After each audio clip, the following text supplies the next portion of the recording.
jihad fisabilillah, dan ayat-ayat seperti ini sangat banyak ya. Demikian juga dalam surat Al-Hajj ayat 58 kata Allah Subhanahu wa taala, "Walladzina hajaru fi sabilillah tsumma qutilu aw matu la yarzuqannahumullahu rizqan hasana wa innallaha lahuwa khairur raziqin." Dan orang-orang yang berhijrah di jalan Allah Subhanahu wa taala kemudian meninggal dunia, ya, terbunuh atau meninggal dunia, maka sungguh Allah akan berikan mereka rizki yang indah, yaitu surga, dan sungguhnya Allah Subhanahu wa taala sebaik-baik memberi rizki. Oleh karenanya Rasulullah SAW pernah bersabda ya tentang beribadah, ya, al-ibadatu fil haji ka hijratin ilayya. Kata Nabi SAW bahwasanya beribadah di masa fitnah seperti berhijrah kepadaku, ya. Nabi mengiming-iming dengan pahala hijrah yang menunjukkan bahwa hijrah itu pahalanya besar, ya. Kemudian juga di antaranya orang yang lebih dahulu berhijrah, ya, lebih utama untuk menjadi imam. Dalam hadis Rasulullah SAW mengatakan, ya ummukum aqdamukum hijrah, ya, ya ummukum aqdamukum qiraah, ya, atau aqra'ukum li kitabillah. Yang jadi imam di antara kalian orang yang paling mahir dalam qiraah, ya. Kemudian Nabi mengatakan, wa in kanu fil qiraah sawa, kalau mereka sama dalam qiraah Al-Qur'an, fa aqdamukum, ya, atau fa aqdamuhum hijrah, maka yang lebih utama atau lebih utama jadi imam yang duluan berhijrah. Kemudian juga di antara keutamaan hijrah seperti dalam hadis yang masyhur dari Amr bin As radhiyallahu taala anhu. Amr bin As radhiyallahu anhu ketika masuk Islam, dia pun datang kepada Nabi sallallahu alaihi wasallam. Dia mengatakan, ya Rasulullah, ubsut yadaka fala ubayyika. Ya Rasulullah, bentangkan tanganmu, aku ingin membaiat engkau. Kemudian Nabi SAW membentangkan tangannya untuk dibaiat oleh Amr bin As radhiyallahu anhu. Amr bin As ini adalah dahulunya tokoh kaum musyrikin, ya, juru bicaranya kaum musyrikin, pembesar orang-orang Quraisy dari kaum musyrikin. Kemudian dia banyak melakukan kesalahan kepada kaum muslimin. Kemudian dia pun masuk Islam, sehingga dia sadar dosa-dosanya banyak. Ketika Nabi membentangkan tangannya untuk dibaiat, maka Amr bin As faqabattu yadi, maka dia tidak jadi berbaiat kepada Nabi, maka dia tarik tangannya. Rasulullah SAW mengatakan, malak ya Amr, kenapa kau tidak membaiat wahai Amr bin As? Kata Amr bin As, uridu an ashtarit. Ya Rasulullah, aku ingin baiat tapi aku punya syarat. Maka kemudian Nabi SAW berkata, ishtarit, silakan, apa syaratmu? An yughfara li, aku berharap agar dosa-dosaku diampuni, ya. Dia sadar dosa-dosanya dulu banyak dan dia ingin masuk Islam dengan syarat dosa-dosanya diampuni. Apa kata Nabi SAW? Ama ta'lam ya Amr, annal islama yahdimu ma kana qablahu. Tidakkah kau tahu wahai Amr bin As, sungguhnya Islam menghancurkan dosa-dosa sebelumnya. Wa annal hijrata tahdimu ma kana qablaha, dan sungguhnya hijrah itu akan menghapuskan dosa-dosa sebelumnya. Wa annal hajja yahdimu ma kana qablahu, dan sungguhnya haji itu akan menghapuskan dosa-dosa sebelumnya. Di sini perhatikan, Rasulullah SAW menggandengkan antara Islam dengan hijrah dengan haji. Karena ini tiga amalan yang luar biasa, yang di antaranya menghapuskan dosa-dosa yang telah lalu. Tentunya faedah-faedah hijrah sangat banyak, ya, tapi kita sebutkan sebagian saja, ya. Kita akan bahas apa itu hijrah, hakikat hijrah dalam Islam. Sebelumnya kita akan menyebutkan tentang hijrah secara lughah, secara bahasa, dan secara istilah, ya.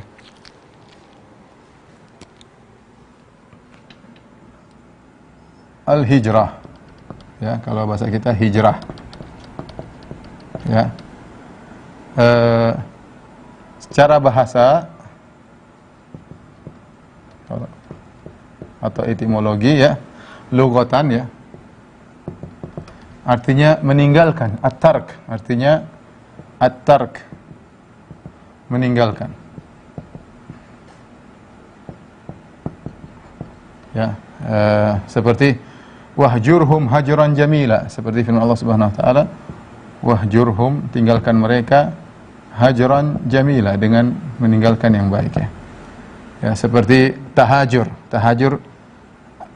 yaitu tinggalkan, ya. Tahajur artinya saling memboikot, ya, saling boikot. Jadi hijrah artinya secara bahasa adalah at-tark, yaitu meninggalkan. Adapun secara istilahan,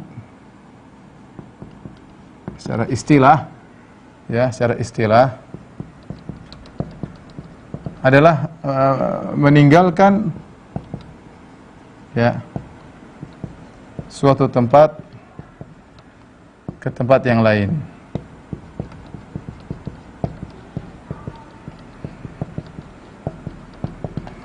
Ini adalah makna hijrah secara bahasa, ya. Dan maknanya jelas, ada keterkaitan antara at-tark, yaitu meninggalkan, ya. Ya, meninggalkan, yaitu meninggalkan satu tempat menuju ke tempat yang lain. Dan hijrah terbagi menjadi dua, ya. Macam-macam hijrah. Ada dua. Yang pertama al-hijrah bil jasad, ya, hijrah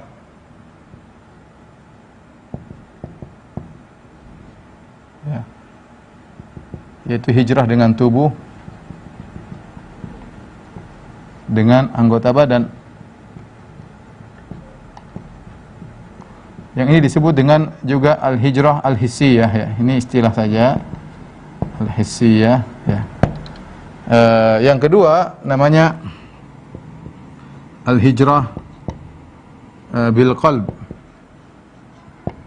yaitu hijrah dengan hati. Ini yang dikenal dengan al-hijrah al-ma'nawiyah.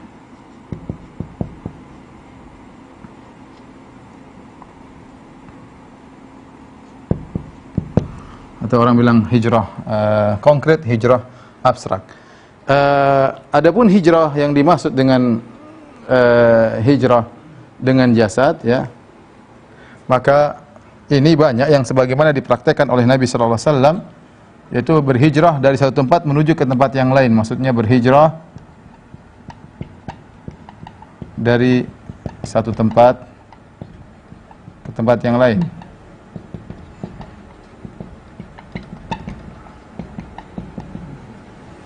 Dan ini ada macam-macamnya. Hijrah ini ada macam-macamnya. Ini pun terbagi bermacam-macam. Di antaranya, ya, pertama adalah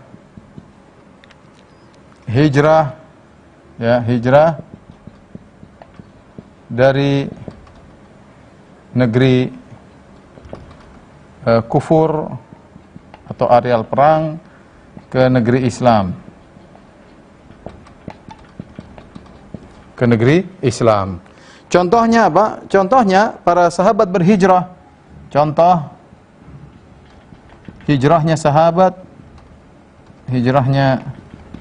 sahabat dari Mekah ke Madinah. Ya, ini namanya hijrah dari negeri kufur menuju ke negeri Islam, ya. Kemudian misalnya hijrah dari, ya, dari negeri yang menindas kepada negeri yang aman, ya. Ya, meskipun dua-duanya sama-sama negeri kufur, meskipun keduanya sama-sama negeri kufur. Ini contohnya apa? Contohnya hijrahnya sahabat dari Mekah ke Habasyah. Contoh hijrahnya sahabat dari Mekah ke Habasyah. Kita tahu sebelum terjadi hijrah dari Mekah ke Madinah, Madinah negeri Islam, Mekah negeri perang, negeri kufur. Sebelumnya telah terjadi hijrah dua kali, yaitu hijrah dari Habasyah. Hijrah ke negeri Habasyah yang pertama, hijrah ke negeri Habasyah yang kedua. Kita tahu bahwasanya negeri Habasyah, ya, adalah negeri kufur juga, negeri Nasara. Di situ ada Raja Najasyi. Tetapi dan dia waktu itu Nasara, kemudian dia masuk Islam ya. Tetapi kenapa sahabat disuruh oleh Nabi untuk berhijrah ke negeri Habasyah? Karena di situ negeri yang aman, sehingga para sahabat bisa bebas beribadah dan Raja Najasyi membiarkan mereka untuk beribadah. Maka ini adalah menempuh yang menempuh kemudaratan yang lebih ringan dengan meninggalkan kemudaratan yang lebih besar. Kalau mereka di Mekah, mereka bisa beribadah. Kalau mereka ke negeri Habasyah, meskipun jauh dari kampung, kemudian bahasa yang berbeda, mereka tidak berbicara dengan bahasa Arab, kemudian lokasi lebih miskin ketika itu ya. Habasyah lebih miskin. Mekah adalah Ummul Qura, pusat kota waktu itu, pusat perdagangan.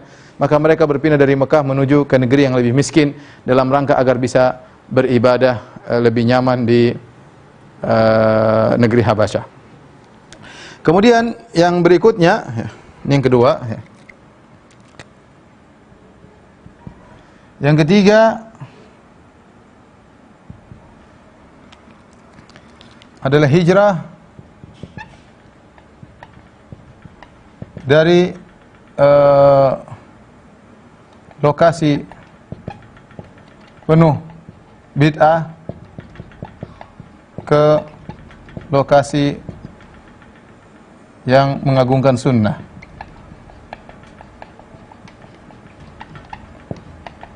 Pembagian ini disebutkan oleh ulama Malikiyah seperti diriwayatkan dari Ibnu Qasim.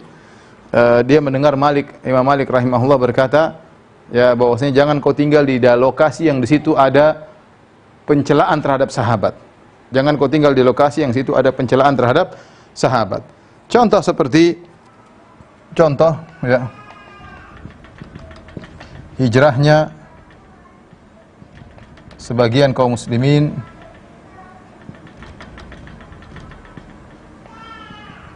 ya misalnya dari negeri Syiah ke negeri sunnah. Ya, negeri sunnah, karena setiap hari mereka di sana mendengar misalnya para sahabat dicaci maki, para sahabat Nabi SAW yang mereka adalah para pejuang-pejuang Islam dicaci maki. Maka lebih baik mereka meninggalkan tempat tersebut menuju ke tempat yang di sana diagungkan sunnah, para sahabat dimuliakan, Abu Bakar radhiyallahu anhu dimuliakan, Umar dimuliakan, Utsman dan yang lainnya para sahabat. Maka ini juga salah satu bentuk hijrah yang disebutkan oleh ulama Malikiyah. Kemudian antaranya hijrah dari tempat maksiat, lokasi maksiat ke lokasi taat, ketaatan ya. Ya, kata Allah Subhanahu wa taala dalam Al-Qur'an, fa imma yunsiyannaka syaitanu fala taq'ud ya ba'da dzikra ma'al qaumidz zalimin. Kalau kau melihat orang-orang sedang memperolok ayat-ayat Allah di antaranya bermaksiat, maka tinggalkanlah mereka. Namun jika kau dilupakan oleh syaitan, maka jangan duduk lagi bersama mereka. Ya, setelah kau ingat, ya, jangan duduk bersama orang-orang yang zalim. Allah mengingkari ya orang-orang yang bersama dengan para pelaku maksiat, mereka tidak bisa mengingkari dan dibiarkan, apalagi ikut serta bersama mereka. Maka sebaiknya mereka berhijrah. Di antara contoh tentang hijrah ini, contoh adalah hijrahnya pembunuh 100 nyawa. Yang kisahnya masyhur tentang seorang yang penuh dengan kemaksiatan, bahkan dia sudah membunuh 99 orang. Dia sudah membunuh 99 orang. Setelah itu kemudian tiba-tiba dia ingin bertobat kepada Allah Subhanahu wa taala. Terkadang demikian, seorang sudah bergelimang dengan kemaksiatan, namun hati kecilnya ingin bertobat. Maka dia pun bertanya tentang a'lami ahlil ard, siapa orang yang paling berilmu. Maka kemudian ditunjukkanlah kepada orang yang ibadah namun tidak berilmu. Maka dia laporkan kepada ahli ibadah tersebut, sungguhnya saya sudah membunuh 99 nyawa. Apakah mungkin saya diterima tobatnya? Maka kemudian orang ahli ibadah tadi karena tidak punya ilmu, dia berfatwa dengan perasaan. Maka dia mengatakan tidak mungkin, Allah tidak akan menerima tobatmu. Maka pembunuh 99 nyawa ini emosi.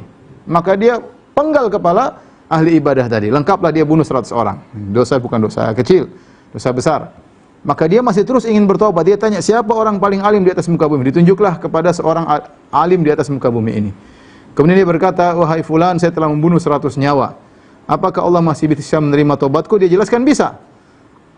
Tapi kata dia, pergilah engkau ke tempat lain dan tinggalkanlah kampungmu yang di situ melakukan kemaksiatan. Maka dia disuruh untuk meninggalkan kampungnya yang itu dia pernah melakukan kemaksiatan, dia pernah melakukan pembunuhan atau hal-hal yang bisa membuat dia nostalgia dan terpancing untuk melakukan maksiat kembali, maka disuruh tinggalkan.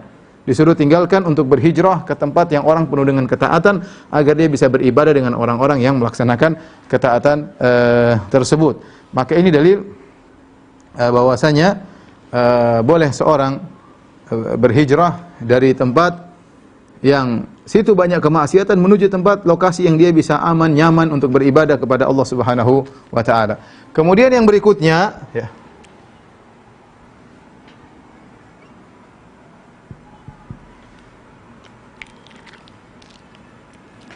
Hijrah, ya, karena menyelamatkan diri, menyelamatkan jiwa. Ini juga boleh. Kita di situ terancam dengan pembunuhan, bisa jadi dibunuh. Ini terjadi, ya. Ini terjadi, bahkan terjadi di daerah kaum muslimin. Saya punya kawan, saya cerita, saya punya kawan Arab, dia tinggal di Mesir, orang Mesir. Kemudian terjadi entah apa yang terjadi, intinya salah seorang dari keluarga si A misalnya, keluarga orang lain terbunuh. Keluarga lain terbunuh. Maka keluarga si A ini, dia misalnya keluarga B. Keluarga si A ini ada yang terbunuh, yang bunuh adalah dari keluarga dia, keluarga si B. Maka keluarga A dendam. Dendam, maka dia membunuh keluarga dari teman saya. Kemudian membalas lagi. Keluarga si B membunuh keluarga si A. Akhirnya berikutnya yang mereka mencari siapa orang terbaik yang ada di keluarga A untuk dibunuh, untuk jahiliyah, adat jahiliyah. Ini saya bicara zaman sekarang, teman saya masih hidup, ya. Maka teman saya ini lulusan Madinah, ya. Maka dia akhirnya harus pergi. Dia tidak ingin dibunuh dan dia tidak ingin membunuh. Karena mereka sekarang mencari dia dan dia yang terbaik di keluarga. Maka dia pun pergi meninggalkan Mesir, dia pergi ke tempat lain, ya, meninggalkan kotanya agar tidak diburu oleh mereka. Karena timbul adat jahiliyah, mereka merasa terhina kalau tidak bisa membalas pembunuhan tersebut. Ya, adat suku. Maka dia pun pergi. Ini boleh. Seorang pergi meninggalkan suatu tempat dengan niat karena Allah dalam rangka menyelamatkan diri agar bisa beribadah kepada Allah Subhanahu wa taala. Di antaranya contohnya adalah hijrahnya Nabi Musa. Contohnya hijrah Nabi Musa.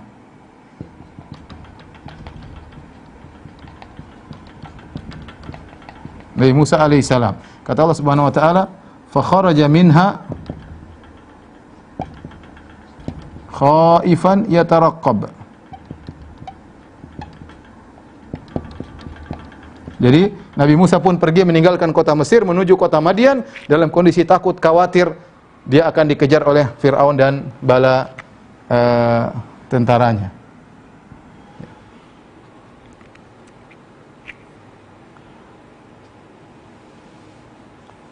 Taib, ini adalah jenis-jenis hijrah dengan anggota badan. Saya ulangi, hijrah dari negeri kufur ke negeri Islam, hijrah dari negeri kufur ke negeri kufur yang lain, tetapi negeri yang satunya menindas sementara negeri kafir yang lainnya aman, maka dia boleh berhijrah ke situ.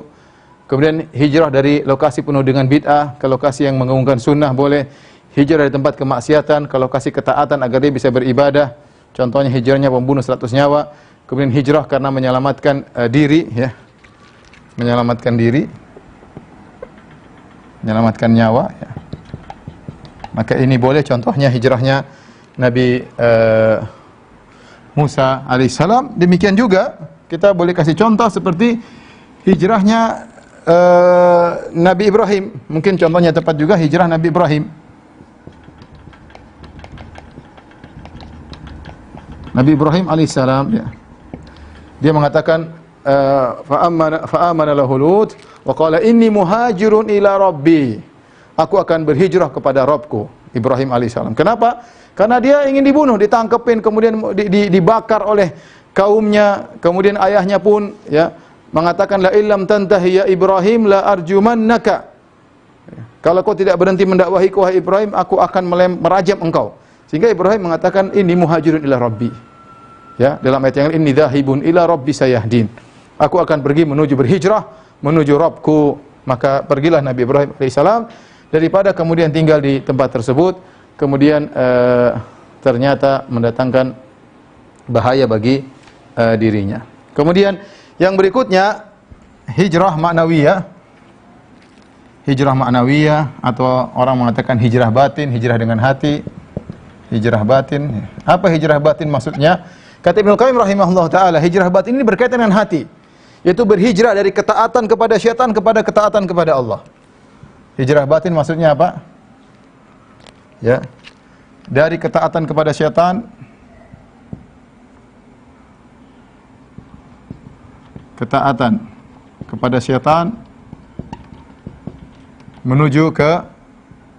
menuju ketaatan kepada Allah.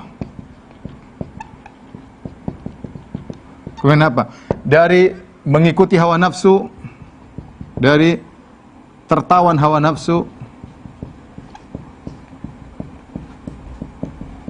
menuju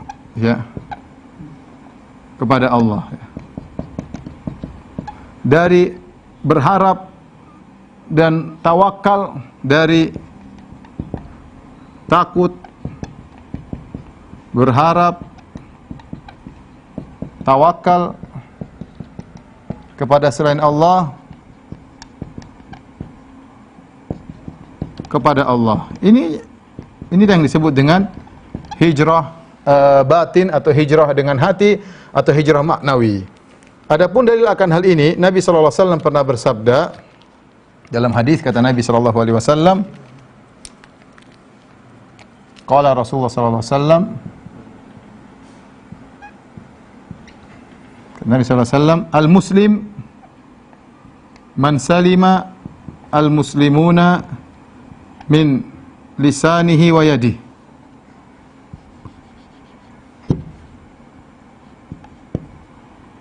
Wa yadihi wal muhajir man hajara ma nahallahu anhu. Kata Nabi sallallahu alaihi wasallam, seorang muslim yang sejati adalah orang-orang Islam yang lain selamat dari gangguan lisannya dan gangguan tangannya. Dan muhajir yang sejati adalah yang meninggalkan apa yang dilarang oleh Allah Subhanahu wa taala. Ya. Muhajir yang sejati adalah yang meninggalkan apa yang dilarang oleh Allah.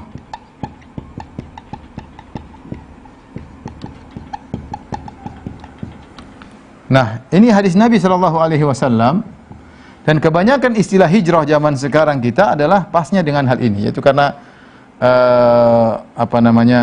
orang yang berhijrah mungkin X dulu pemain gitar, pemain musik dan yang lainnya, maka dikatakan dia sudah berhijrah. Ya, dulu mungkin suka dugem ya, dunia gelap ya, atau dunia apa itu? Dugem itu apa dunia? Gemerlap. Oh, bukan dunia gembala ya, dunia gemerlap ya. Dugem apa lagi ya. Macam-macam lah ya. Suka ini, ada yang ribawiyin ya, tukang riba ya. Mereka kemudian berhijrah. Inilah istilah apa? Hijrah ya.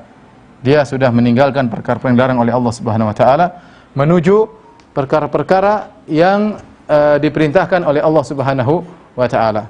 Maka di antara bentuk-bentuknya tadi kita sebutkan, dari ketaatan kepada syaitan menuju ketaatan kepada Allah. Dari cinta kepada nafsu menuju kepada cinta kepada Allah Subhanahu wa taala. Dari tertawan oleh hawa nafsu menuju kepada kecintaan kepada Allah. Dia harus lawan itu semua ya. Kemudian dari takut dan atau berharap atau tawakal kepada selain Allah menuju kepada takut dan berharap dan tawakal kepada Allah Subhanahu wa taala. Inilah yang disebut dengan hijrah batin ya, hijrah batin ya.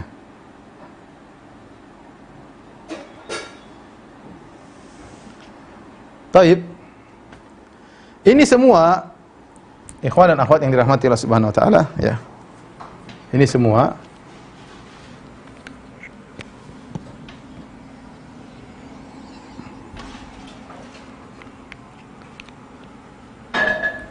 catatan ya, atau kita kasih kaidah Ya. Kedua jenis hijrah ini merupakan ibadah yang agung. Ini nomor satu ya, merupakan ibadah yang agung. Ya, merupakan ibadah yang agung. Jadi jangan disangka bahwasanya hijrah dengan jasad saja yang agung. Ini semua ibadah agung ini. Dengan model-model hijrah ini. Ya, terkadang kita berhijrah dengan model pertama, terkadang kita berhijrah dengan model kedua, terkadang kita menggabungkan antara pertama dan kedua. Hijrah dengan badan dan hijrah juga sekalian dengan hati. Hijrah ini adalah ibadah, hijrah ini juga adalah ibadah. Hijrah dengan hati, hijrah maknawi, hijrah dengan batin, ini juga adalah ibadah yang mulia. Makanya Rasulullah SAW mengatakan, wal muhajir man hajara manahallahu anhu. Dan orang yang hijrah yang sungguhnya adalah yang meninggalkan apa yang Allah larang. Ini hijrah sesungguhnya, kata Nabi SAW. Ya percuma kalau kemudian dia pindah badan dari negeri kufur ke negeri Islam, ternyata dia tetap melanggar perintah Allah. Percuma dia berpindah dari lokasi maksiat ke lokasi taat, tapi dia juga bermaksiat kepada Allah Subhanahu wa taala. Seperti sebagian orang mungkin pindah dari suatu kota kemudian pergi kota Madinah, ternyata di Madinah jadi kepala geng misalnya, ya. Nipu orang, jualan kambing, ternyata nggak ada kambingnya. Sama, dia pergi dari tempat maksiat, pergi ke tempat ketaatan, ternyata sampai sana jadi kepala geng dalam kemaksiatan. Ini percuma. Ya, maka kita katakan hijrah yang sungguhnya adalah yang meninggalkan apa yang Allah larang. Semuanya adalah ibadah yang agung. Jadi kedua jenis hijrah ini merupakan ibadah yang agung. Karenanya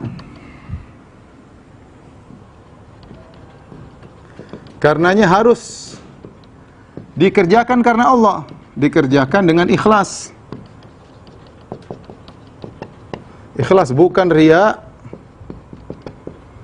bukan ingin pengakuan, bukan ingin pengakuan.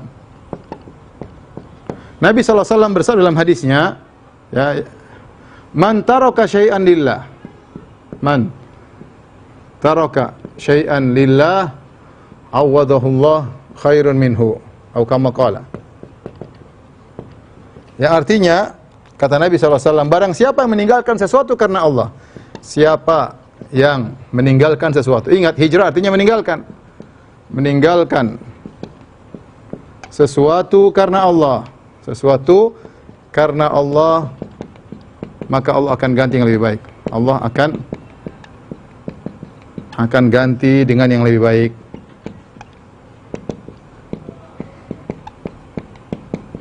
Perhatikan di sini, Nabi mengatakan siapa meninggalkan sesuatu karena Allah. Jadi kita berhijrah misalnya, kita meninggalkan musik-musik, dulu main musik, kemudian manggung, kemudian rambut panjang-panjang ya, dan lainnya. Ya. Mungkin minum khamar, mungkin bergaul sama cewek, bangga. Saya pernah ketemu orang bangga ya. Dia, Ustadz, saya sudah berzina dengan sekian wanita. Saya bilang, nggak usah cerita, ngapain cerita seperti itu? Si bangga ya. Nah, boleh, itu maksiat, nggak usah diungkit-ungkit ya. Ya. Bangga sudah main dengan cewek berapa banyak, ada yang bangga sudah minum khamar sekian ribu botol kali ya. Jadi kalau kita meninggalkan sesuatu harus karena Allah, bukan karena omongan, bukan karena ingin pengakuan dari orang. Misalnya saya meninggalkan praktek riba, bukan karena teman-teman saya semua sudah meninggalkan, saya nggak enak sendirian di sini, malu. Kita angkatan misalnya saya angkatan 98 ya. Angkatan 98 semua lulusan SMA 98. Teman-teman saya semua meninggalkan riba, tinggal saya sendiri. Akhirnya saya nggak enak, saya tinggalkan riba. Itu berarti saya meninggalkan bukan karena Allah Subhanahu wa taala. Teman-teman saya semua sudah ngaji, tinggal saya yang belum. Akhirnya saya nggak enak. Itu berarti meninggalkan sesuatu bukan karena Allah, tapi karena manusia. Atau saya meninggalkan morfin, saya meninggalkan khamar, saya meninggalkan rokok, bukan meninggalkan musik, bukan karena Allah, ya, tapi karena ingin diakui. Saya meninggalkan rokok, kenapa? Ini musim corona, kalau ngerokok bahaya. Berarti bukan hijrah namanya. Dia meninggalkan rokok karena supaya selamat, bukan karena Allah Subhanahu wa taala. Saya meninggalkan zina, kenapa? Supaya tidak terkena AIDS. Dan ini berarti bukan karena Allah Subhanahu wa taala. Maka syaratnya harus karena Allah Subhanahu wa taala. Kalau tidak, maka tidak ada nilainya di sisi Allah. Ibadah sebesar apapun tidak nilai sisi Allah Subhanahu wa taala. Contoh yang lain, hadis yang masyhur dalam hadis Arba'in, di mana Nabi SAW dalam hadis yang panjang, kata Nabi SAW, hadis pertama dari Arba'in Nawawiyah, kata Nabi, innamal a'malu binniyat, sungguhnya amalan tergantung dari niatnya, wa innamal likulli imri'in ma nawa, sungguhnya seorang mendapatkan apa yang dia niatkan. Faman kanat hijratuhu ila Allah wa rasulih, Faman kanat hijratu ila Allah wa rasulih. Ya. Faman kanat hijratuhu ila Allah wa rasulih. Fa hijratu ila Allah wa rasulih. Wa man kanat hijratuhu lid dunya yusibuha aw imra'atin yatazawwajuha aw imra'atin yatazawwajuha fa hijratuhu ila ma hajara ilaih fa hijratuhu ila ma hajara ilaih. Perhatikan hadis ini, kata Nabi, barang siapa yang hijrahnya kepada Allah dan Rasulnya, maka hijrahnya kepada Allah Rasulnya dapat pahala. Kaum muhajirin berhijrah meninggalkan negeri mereka, meninggalkan harta mereka. Namun barang siapa yang hijrahnya karena dunia, ingat hijrah karena dunia atau karena wanita untuk dia nikahi, maka dia dapatkan apa yang dia niatkan. Misalnya seorang, kita hijrah yuk. Kenapa? Itu akhwat-akhwat yang sudah hijrah cantik-cantik, udah kita. Kalau kita modelnya kayak gini, nggak ada yang mau nikah sama kita. Udah kita hijrah. Hijrah untuk apa? Untuk nikah perempuan ya. Ini hijrahnya tidak benar, bukan karena Allah Subhanahu Wa Taala. Maka dia tidak akan mendapatkan pahala. Karena semua amal soleh, ingat para pemirsa yang dirahmati Allah Subhanahu Wa Taala, sebesar apapun, kalau bukan karena Allah tidak ada pahalanya. Mau haji, mau umrah, mau sedekah, mau hijrah, ya. Kalau tidak karena Allah, maka tidak ada pahalanya. Harus karena Allah. Maka saya ingatkan, barang siapa berhijrah, maka dia harus berhijrah karena Allah Subhanahu wa taala. Kemudian kaidah yang ini saya ingin bacakan dari kitab Fathul Bari, ya. Kaidah dalam Fathul Bari, ya. Kenapa kita disyariatkan hijrah dengan fisik? Di antaranya agar bisa beribadah kepada Allah Subhanahu wa taala. Jika ternyata kita sulit untuk beribadah kepada Allah, maka kita harus berhijrah. Namun ternyata jika kita bisa beribadah meskipun di negeri kafir kepada Allah tanpa ada intimidasi, kita bisa menjalankan syariat Allah, maka tidak mengapa, ya. Maka tidak mengapa, namun ini harus dipahami, ya. Kalau kita bisa nyaman dalam beribadah meskipun bukan di negeri Islam. Jadi ada kaidah, ya, disebutkan ulama Syafi'iyah bahwasanya al-hukmu yaduru ma'illatihi. Al-hukmu yaduru ma'illatihi wujudan wa adaman. Yang artinya hukum itu berputar bersama sebabnya. Hukum itu berputar bersama sebabnya.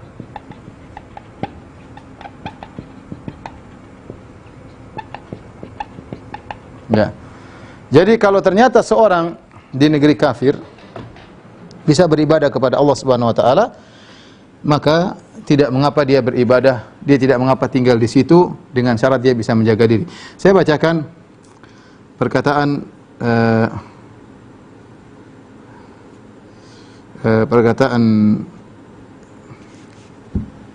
Ibnu Hajar dalam Fathul Bari, ya. Dia berkata, asyarat Aisyatu ila bayani masyru'iyyatil hijrah. Dia menyebutkan hadis dari Aisyah radhiyallahu taala anha, ya, di mana kanal mu'minun yafirru ahaduhum bininihi, yaitu kaum mukminin mereka berhijrah karena mereka ingin menyelamatkan agamanya.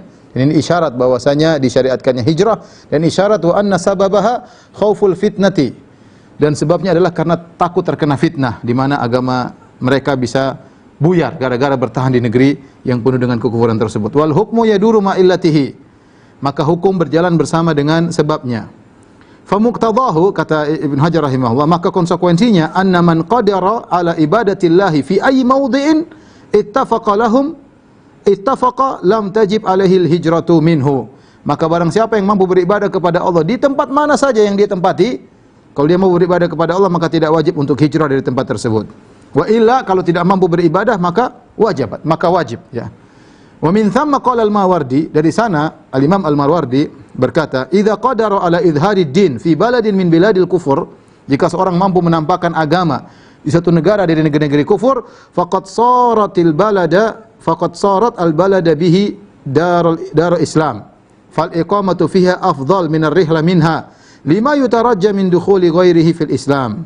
Kata beliau, kalau seorang tinggal di negeri kafir ternyata dia bisa menampakkan syariat Islam dan dia tidak diintimidasi, tidak dibunuh, tidak dimacam-macamin, maka lebih baik dia tinggal di situ agar diharapkan orang lain bisa masuk Islam ke dalamnya. Ya, ini contoh nyata seperti kisah para sahabat yang berhijrah ke negeri Habasyah. Mereka hijrah ke negeri Habasyah padahal itu negeri kafir, tapi mereka bisa beribadah kepada Allah di sana dan tentunya mereka berdakwah di sana. Di antara buktinya Raja Najasyi masuk Islam. Berarti para sahabat tinggal di sana, mereka tidak berdiam saja, tapi mereka juga berdakwah dan mereka bisa beribadah dengan nyaman. Oleh karenanya, saya sering ditanya, Ustaz, bagaimana hukum tinggal di negeri kafir? Ya. Saya bilang jawabnya, hukum asal seorang jangan tinggal di sana, hukum asal, kecuali mereka penduduk di sana. Ya. Kalau negeri kafir tersebut ternyata mengintimidasi, melarang menjalankan syariat, misalnya melarang jilbab, melarang ini, melarang melarang solat Jumat, melarang solat fardu, dan yang lainnya, maka wajib untuk berhijrah, wajib untuk berhijrah. Jika tidak melakukannya, tidak hijrah, maka dia bisa jadi berdosa. Dia bisa jadi berdosa dan bahkan dosa besar.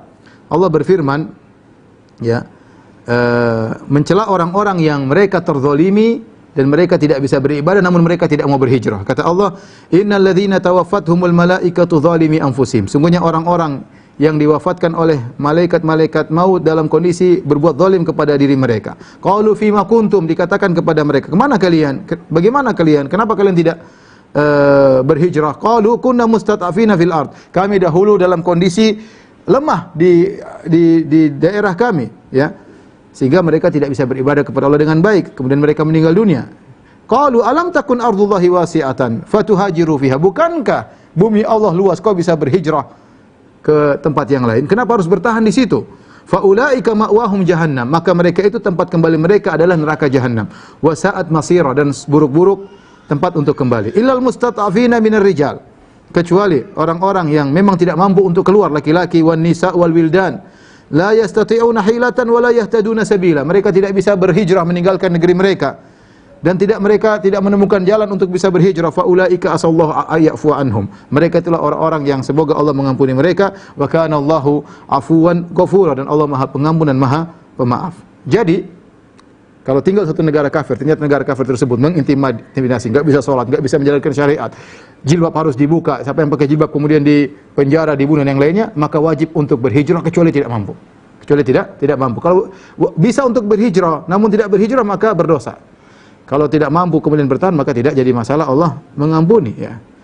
Tetapi kalau ternyata negara kafir tersebut, ya, tidak mengintimidasi, seorang bisa menjalankan ibadah Islam dengan baik, maka tetap waspada. Tetap waspada. Rasulullah SAW pernah bersabda, ana bari'un min kulli muslimin yuqimu baina adhuril musyrikin. Aku berlepas diri dari setiap muslim yang hidup di tengah-tengah orang musyrikin.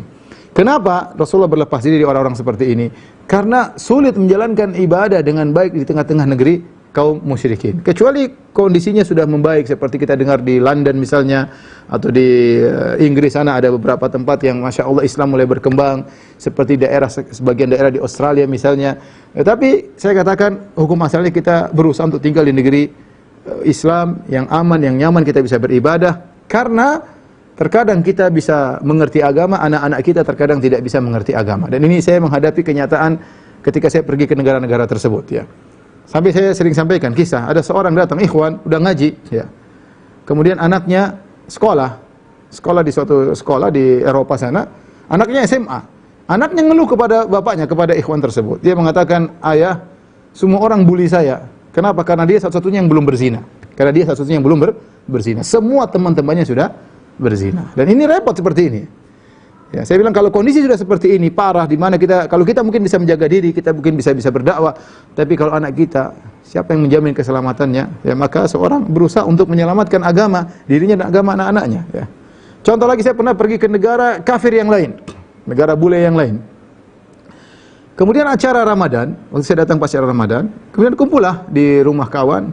Saya dapati anak-anak mereka ada yang tidak pakai jilbab, ada yang kemudian cukur rambutnya, botak, kemudian di atasnya tinggal sedikit, kemudian ada kuncir di atas seperti pohon korma di atas kepalanya, dan dia cuek-cuek aja.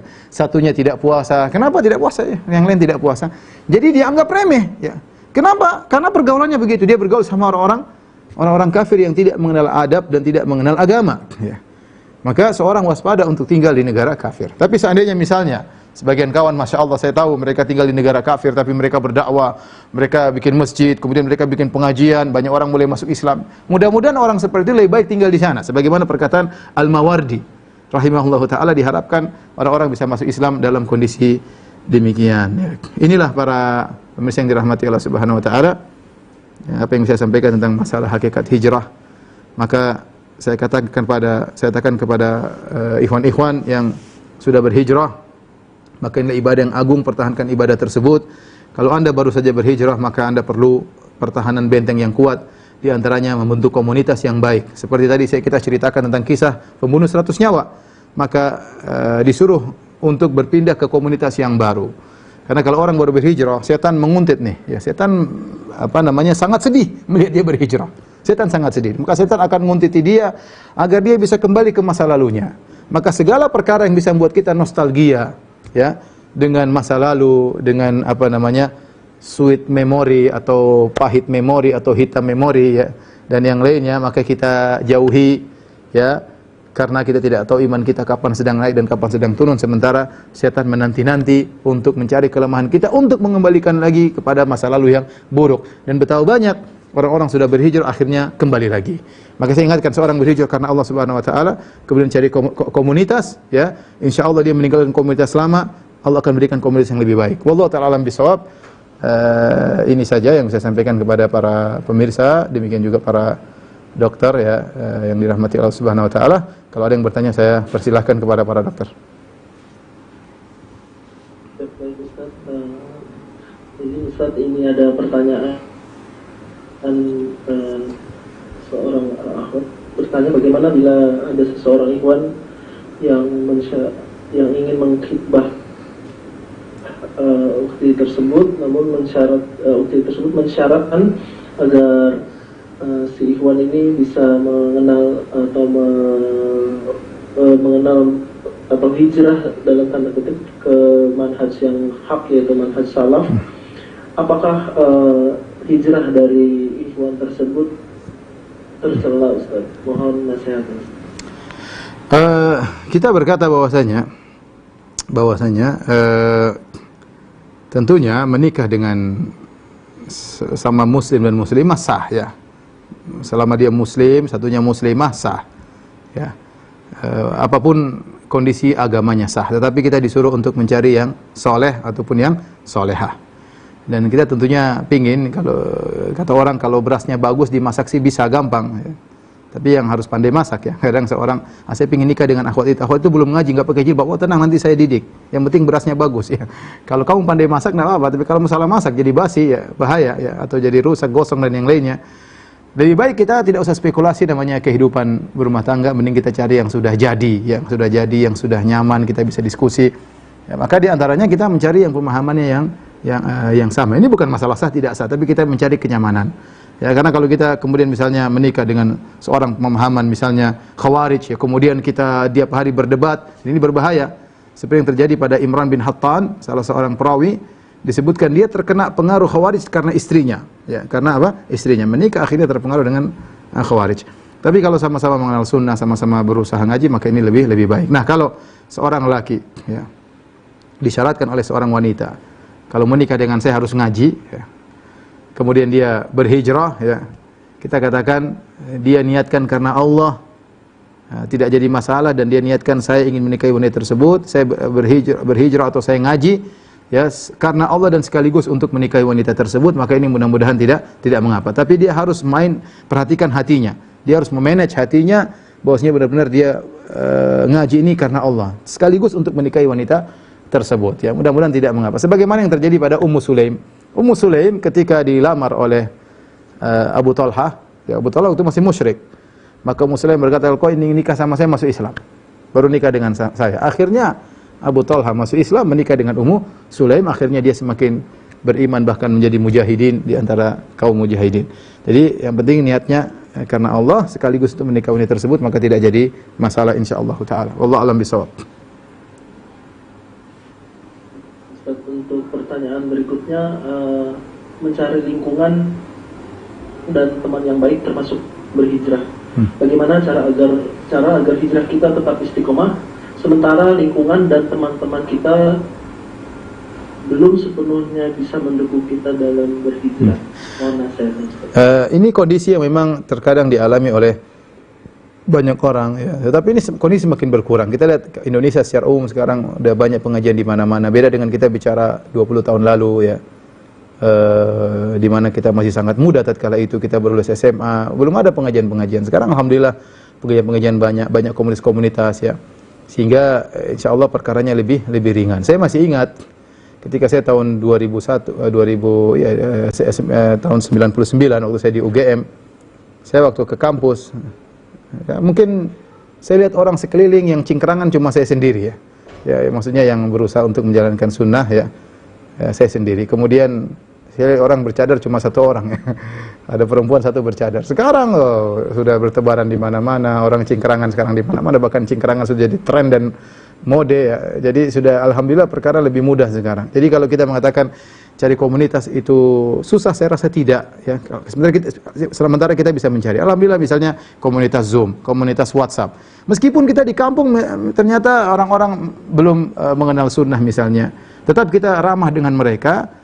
Kita bergaul dengan mereka dengan ramah, dengan secukupnya, tapi kita punya komunitas yang buat kita untuk istiqamah. Kita bertemu dengan mereka mungkin meskipun sebulan sekali, sebulan dua kali ya, dengan tetap kita ramah kepada lingkungan di sekitar. Saya rasa insya Allah kalau kita berusaha mudah menemukan komunitas-komunitas tersebut. Wallahu a'lam bishawab. Untuk pertanyaan berikutnya, apabila seseorang tinggal di rumah orang tua yang kurang berkenan, apabila orang tersebut menuntut ilmu syar'i yang qadar Allah karena ketidaktahuan orang tuanya, apakah termasuk jalan hijrah bila orang tersebut pindah dari rumah kedua orang tuanya? Mungkin. Saya rasa tidak ya. Rasulullah SAW ya menyuruh kita berbakti kepada kedua orang tua ya. Bahkan meskipun mereka dalam kondisi musyrik, bahkan menyuruh kita untuk musyrik sebagaimana Allah perintahkan, wa in jahadaka ala an tusyrika bi ma laysa laka bi ilm fala tuti'huma. Jika kedua orang tua memusyrik dan memaksamu untuk berbuat kesyirikan, maka jangan taat kepada mereka berdua. Tapi wasahibuhuma fid dunya ma'rufa. Tapi pergaulah mereka dengan baik. Ya, kalau kita kondisi orang tua tidak mengerti, alhamdulillah sekarang jalan untuk ngaji banyak. Ya, orang tua tidak bisa menghalang kita 24 jam. Kita bisa nonton YouTube, kita bisa di dalam kamar kita bisa dengar kajian, kita bisa mencatat sendiri. Alhamdulillah, nanti ada waktu seminggu sekali kita keluar, tunjukkan akhlak yang mulia kepada orang tua, tunjukkan bahwasanya kalau kita semakin ngaji, kita semakin tunduk kepada orang tua, kemudian semakin hormat sama orang tua, semakin patuh kepada orang tua. Ya, orang tua ngajak diskusi debat enggak usah diladeni, tetap aja orang tua aja debat kita pijit dan seterusnya. Itu saya rasa metode yang baik daripada kemudian kita melihat orang tua kemudian ribut dengan orang tua, malah tuduhan semakin buruk, udah ngaji kok malah demikian. Dan Rasulullah, Allah dan Rasulnya tidak ingin kita membangkang kepada kedua orang tua. Dan di antara bakti orang tua yang kepada orang tua yang terbaik adalah mendakwahi mereka. Nanti kita sudah mumpuni untuk bisa mendakwahi mereka, mulailah kita diskusi dengan mereka sedikit demi sedikit. Wallahu a'lam bishawab. Ini ada pertanyaan yang cukup sering ditanyakan. Saya berhijrah ke manhaj salaf, namun suami saya belum.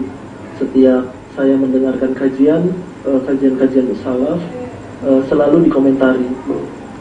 Bagaimana sikap saya sebagai istri yang baik? Mohon nasihatnya.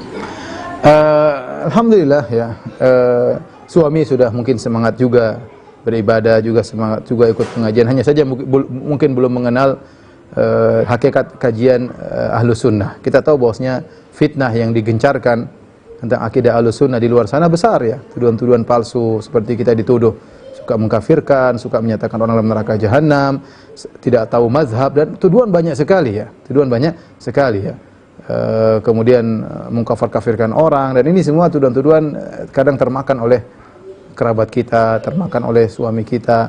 Saya rasa ibu yang bertanya sabar ya, sabar, tetap ngaji, tunjukkan kalau sudah ngaji, malah rahmah sama suami, kemudian sayang sama suami. Ini yang paling kuat sekarang untuk menunjukkan bukti kita di atas manhaj yang benar adalah akhlak yang baik, ya, akhlak yang baik. Ya. Pelan, kalau diskusi sama suami boleh diskusi, dia angkat suara sudah nggak usah dilanjutkan. Ya, kita ingin harmonis rumah tangga tetap terjaga, anak-anak juga agar bisa nyaman ya. Mudah-mudahan sambil terus berdoa semoga suatu hari suami bisa mengenal manhaj salaf dengan baik. Wallahu a'lam bishawab. Masih berapa pertanyaan lagi? Masih berapa pertanyaan lagi? Oke, satu lagi. Oke, silakan. Oke. Apakah boleh seseorang menisbatkan dirinya sudah berhijrah sementara hijrah sendiri merupakan suatu proses itu? Dia apa namanya? Boleh saja ya dia mengatakan saya berhijrah, secara bahasanya saya meninggalkan, saya sudah tidak di situ lagi ya. Ada hijrah total, ada hijrah yang tidak total ya. Kalau hijrah total mungkin tidak semua kita bisa melakukannya atau sebagian orang tidak bisa melakukannya. Tapi kalau hijrah sebagian, saya sudah meninggalkan riba misalnya, berarti saya sudah hijrah dari riba menuju kepada akad-akad yang syar'i misalnya. Saya sudah hijrah meninggalkan dunia gemerlap atau dunia apa tadi? Dunia gembel dan yang lainnya. Kemudian saya sudah menuju kepada pengajian yang lainnya ya. Tentu semua orang tahu proses, apalagi baru hijrah ya, baru proses. Tapi bukan hijrah yang sempurna, tapi tidak mengapa. Dia mengatakan sudah berhijrah karena ini lafal yang syar'i. Tentunya dia tidak mengaku bahwasanya saya sudah berhijrah secara sempurna. Ya karena sama, saya tidak mungkin mengaku saya sudah beriman secara sempurna. Kita semua proses. Saya sedang proses, sedang beriman. Saya sudah punya iman, tapi terus proses untuk menuju keimanan yang lebih baik. Kita semua sudah Islam, tapi kita sedang proses menuju Islam yang lebih baik. Boleh kita katakan, insya Allah saya berhijrah. Pemuda berhijrah, boleh-boleh saja. Dan kita berdoa kepada Allah semoga bisa komitmen dengan hijrah tersebut. Demikian saja para pemirsa yang dirahmati Allah Subhanahu Wa Taala, yang para dokter yang dimuliakan oleh Allah Subhanahu Wa Taala. Pertemuan kita kali ini semoga dicatat sebagai amal kebajikan di sisi Allah Subhanahu Wa Taala. Dan semoga Allah mengampuni dosa-dosa kita, dan kepada kawan-kawan yang baru berhijrah, semoga Allah menegarkan mereka di atas keimanan dan ketakwaan, dan semakin ditambah keimanan ketakwaan mereka kepada Allah Subhanahu wa taala. Demikian kurang lebihnya saya mohon maaf. Subhanakallah bihamdik asyhadu an la ilaha illa anta astaghfiruka wa atubu ilaik. Assalamualaikum warahmatullahi wabarakatuh. Waalaikumsalam warahmatullahi wabarakatuh. Terima kasih untuk Ustaz Brandon Yurjan Jamal dan tim.